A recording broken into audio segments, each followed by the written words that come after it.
今本日嘅英语课，先生同大家讨论气候暖化嘅影响。乜嘅按到氣候暖化，大家點上等先生解釋。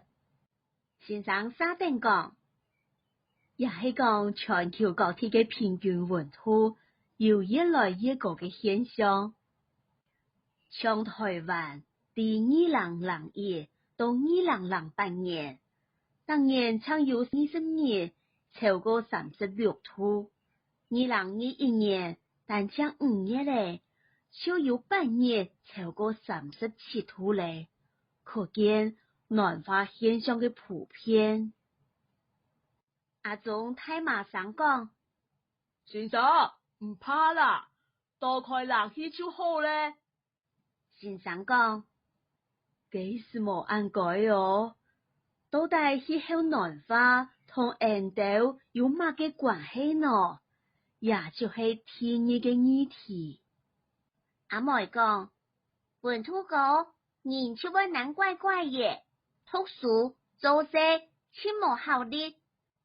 先生講，錯啊，韓國高溫會帶來產業嘅改變，比如講，台灣南部天熱期嘅無嘅種作，遇到高溫，可能水分會唔好，還會有雨水唔落嘅問題。那係無嘅水性唔好，印度會無法好食咯。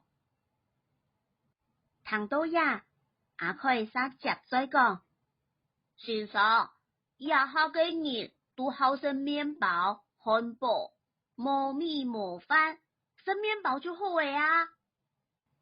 先生笑笑地講，唔到我按天真咯，好食麵包就帶到氣候暖化嘅第三大影響，生活費增加。現正全球氣候變化嘅有太天旱、暴風災、遭太水，也都自然災害會漸來漸多。農作物嘅生長環境變滅壞退，生產成本提高，物價就會抬起。不過家庭收入本冇變，生活當然越來越苦。後面先生頭一後太氣，當慎重嘅同藝豆講，氣候暖化可能會促使產業改變，工作效率降低，自然災害嘅風險增加。